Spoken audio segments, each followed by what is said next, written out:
Hello, my name is Dr. Courtney Hernandez, and on behalf of the Light Center, I would like to welcome you to this short presentation on teaching as an act of love, loving students unconditionally. This presentation will center what it means to love students deeply, not just in the sentimental sense, but rather in a pedagogical sense that values the individual and collective humanity of students. In this presentation, I borrow the phrase teaching as an act of love from the powerful and liberating contributions of critical educational philosophers Paulo Freire and Antonio Rade. It is their contributions to my personal intellectual formation that brings this work to life. Many educational philosophers have theorized the importance of care, compassion, and love in ways that are instructive for our continued capacity to build a connection with students. This is particularly necessary given the feeling of disconnection that many students experience when thrust into our current online formats. Sometimes loving our students can often be rendered suspect in institutional spaces that may place value on other priorities. Yet, it is critically important that if the goal is to foster and support the intellectual formation and development of critical thinking for students, then we must, as educators, truly care and love students. You cannot inspire students if you do not love them or know them.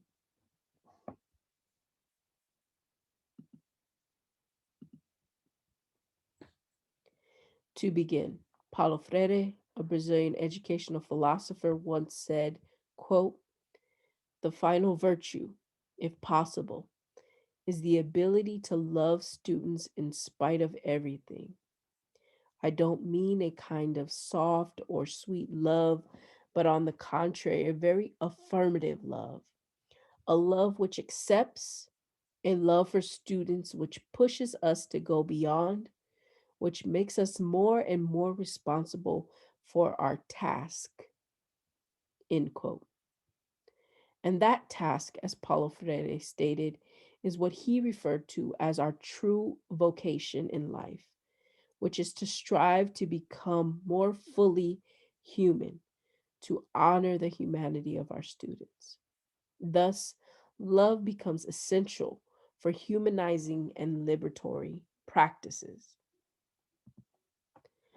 Paulo Freire theorized deeply about what it meant to have the courage to embrace love as an educator, which meant trying 1,000 times before giving up.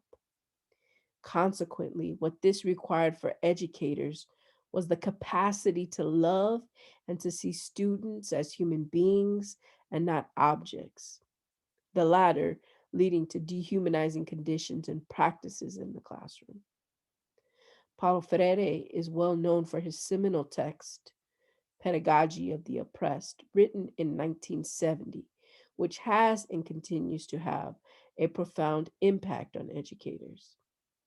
Another critical text is Teachers as Cultural Workers, Letters to Those Who Dare Teach, where in discussing love, he states, "It is indeed necessary, however, that this love be an armed love, the fighting love of those convinced of the right and the duty to fight, to denounce and to announce. It is this form of love that is indispensable to the progressive educator and that we all must learn."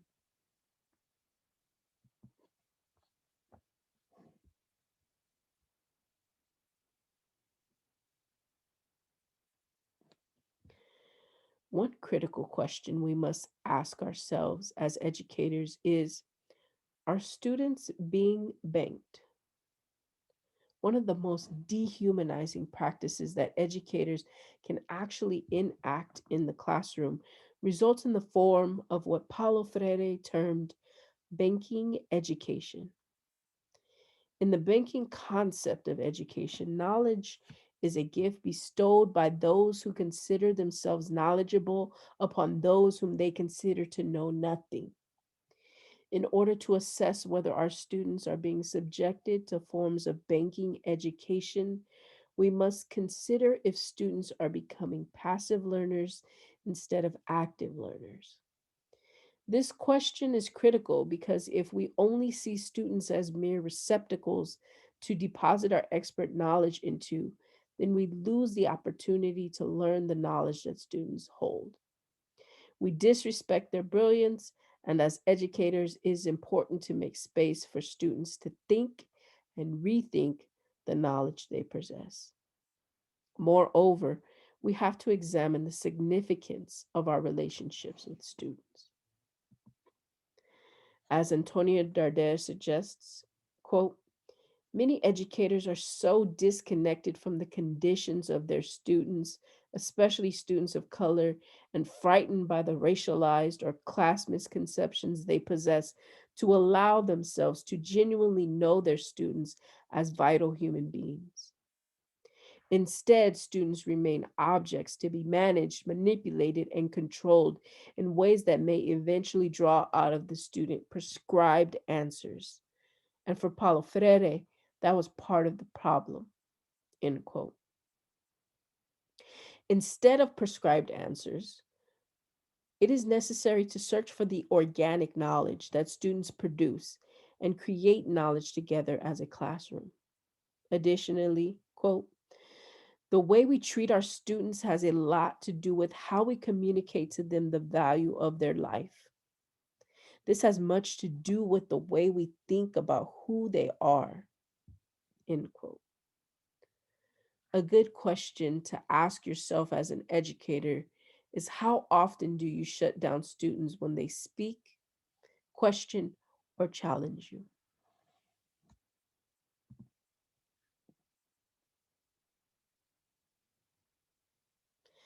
It is clear that there is no model, cookie cutter approach, lists of standards, or recipe for loving students.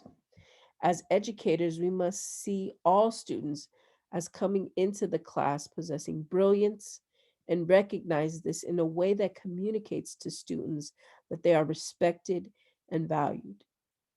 In seeking to create the conditions for humanizing learning experiences, we must consider our personal growth and learning as well.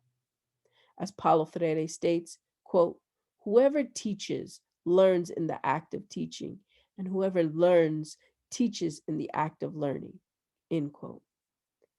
We should always be in this symbiotic relationship of teaching and learning with students. Thus, this presentation will shift into sharing some pedagogical principles for loving students that have been critical to my work with students.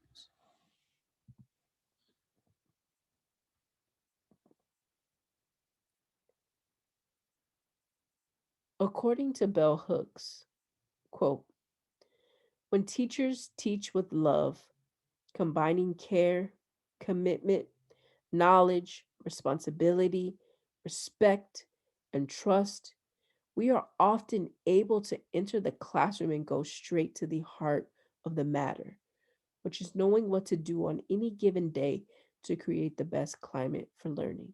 End quote. These are indispensable qualities to educators who are willing to teach with love as their pedagogical weapon while simultaneously honoring the humanity of students. Thus, we must create the conditions for love in the classroom. Ask yourself, is my classroom a loveless classroom? Does it lack the loving experiences needed for students to succeed?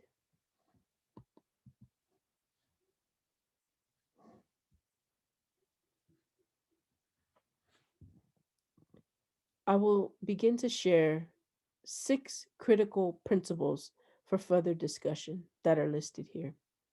They are authenticity, dialogue, understanding power, affirming students' voices, enacting a pedagogy of love, and revolutionary hope. Authenticity is a really critical principle. For one, students can tell when you are being authentic or inauthentic and fake. It is important to tell students the truth, especially in your interactions and through what curricular decisions you choose to make. Vulnerability is one of the key features that educators must possess in the classroom. It is often the case that the more vulnerable you are willing to be in the classroom, the more willing students are to be vulnerable with you. Authenticity is one of those qualities that educators must hone and must be willing to share with students in everything that you do and in every interaction that you have.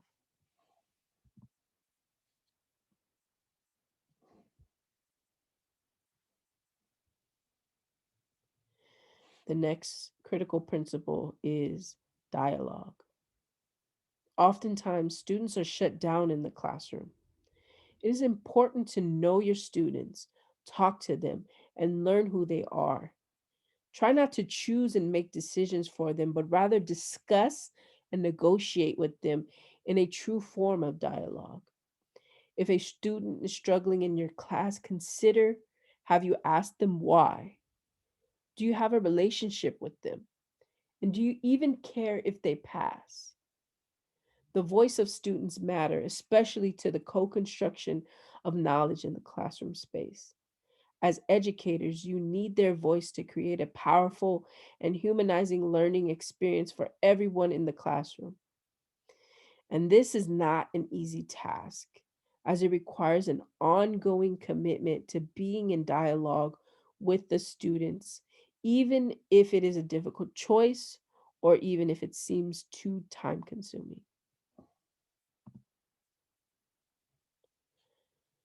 The next critical principle is understanding power. It is important to recognize that the teacher student dynamic is built upon asymmetrical relations of power, which basically means that the educator is often in a position of power and control over the student. These relationships of power often leave students in powerless positions. Thus, it is important to recognize the power you hold as an educator and always be mindful that every action you take for or against a student has an impact. More often than not, students are broken and shut down by the policies, practices, rules, and strictness of institutions. Let's really think and consider how we use our power and work toward using it in the best interest of the student.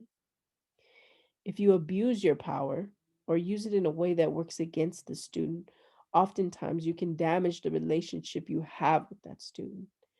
Thus, this is where dialogue and power go hand in hand. It is important to open up a dialogue with the student and for educators to be critically aware of how power is at work in the way decisions occur and actions are taken.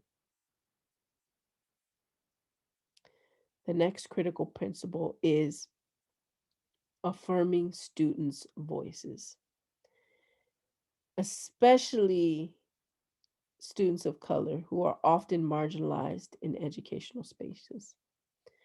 Oftentimes, students may not be allowed to speak in a meaningful way. Thus, it is important for the educator to allow students the space to share their view of the world. This is especially the case for students of color, given the historical legacies of inequality. Affirming students' voices communicates that they are meaningful and powerful and that you respect what they have to say. Consider this question: in what ways are students rendered voiceless in your class?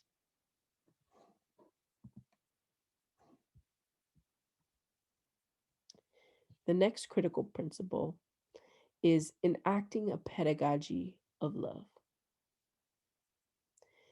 This is not an overnight process. This is not something you can wake up and do tomorrow. What this requires is an ongoing commitment to the evolution of ourselves and our critical consciousness as educators. This requires that you love your students deeply and unconditionally, even when they challenge you, when they frustrate you, or even when they disappoint you. Oftentimes, when we have negative interactions with students, this triggers a reaction that does not reflect love. So we are challenged to dig deep and find that place of love so that our reactions towards students do not create unnecessary harm. We often have to use the tool of reflection to continuously and consciously evaluate interactions with students so that we can honor who they are.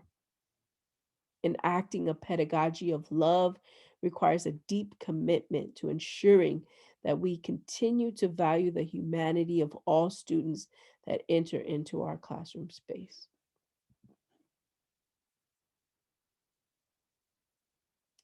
The last principle is revolutionary hope. This is a deep concept. It requires that you believe in your students and their capacity to achieve. Moreover, it is a radical hope and faith in students to grow, learn, and contribute to the world with all they possess. This represents, on the part of an educator, an undying commitment and belief in the student. This includes a belief in their life, belief in their hopes, belief in their dreams, belief in their studies, and belief in their ability to be who they are fully. Oftentimes, this requires educators to dig deep and share what things students are doing well as a way to contrast against always pointing out the negative aspects. Revolutionary hope is something that is bigger than what students can see in the classroom space.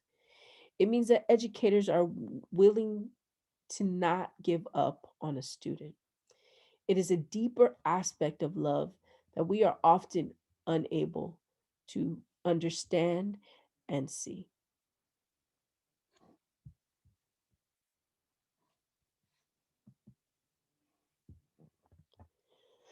Lastly, in order to know your students and love them, you must learn about them. This requires an ongoing evolution of your personal self and learning. Educators must continually grow and learn with their students, given that no one person knows everything. Thus, the co construction of knowledge is paramount to the success of the classroom.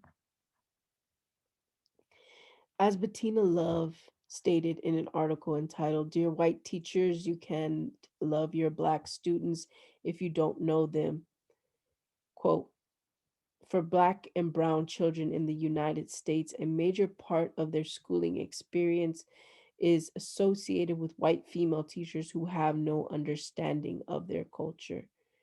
As a consequence, this results in the murdering of students' spirit with the lack of knowledge, care, and love of students' culture. End quote. Additionally, according to Bettina Love, the phrase often used is, quote, I love all students. The world the word all is meant to signal I am not a racist. I am fit to be in the classroom with students of color. The statement is used to show that white teachers can be kind to every black and brown student that walks through their classroom doors. But how can you love or care for someone you know so little about? I do not think that white teachers enter the profession wanting to harm students of color, but they will hurt a student whose culture is viewed as an afterthought. End quote. In considering what it means to continually be reinventing yourself as an educator and continually be evolving as a human being, it is important that we recognize and continually reflect on where our shortcomings are. In closing, I'd like to leave you with some practical application in the form of questions to consider in your classroom. The first question is, are you a loving educator? And the questions beneath it are sub questions to this question. And they say, do you care if a student passes or fails your class? Do you know all of your students and something about each of them? Do you incorporate their culture and their interest in your teaching? Do you give up on students? Are you mean to students? And if so, why? Does the learning space you create recognize and value the humanity of students? If students are online, do they feel disconnected? Evaluate your classroom, especially online, and teaching practices for banking forms of education. It is so easy for us to get caught up in banking forms of education because we often teach the way we were taught. If we were subjected to banking forms of education, then it is easy for us to replicate that in the classroom. So then it requires a conscious shift in how we engage our students. Thus, you might ask these questions. Do you talk the most in your classes? When students speak, are they sharing a prescribed or expected answer? Are students co constructing the learning space? Do you care about what a student has to say?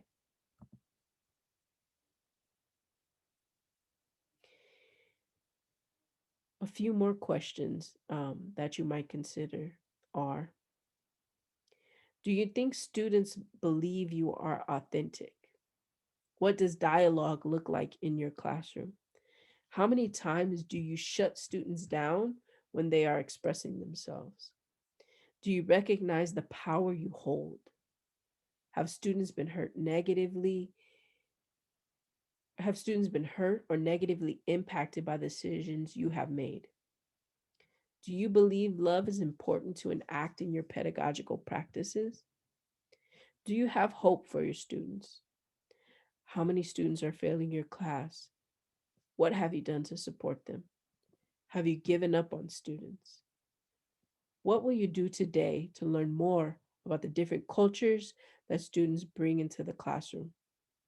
How will you learn more about the unique challenges that students of color face in the world and in schools? I'd like to end here and to offer my thanks for listening to my presentation. I'd also like to offer a reading list for a few of the articles that were mentioned in this presentation. Feel free to scan the QR code for access to this list. Thank you so much for your time. I hope this presentation was helpful in thinking about how we might theorize and enact a deep love in the classroom. Thank you.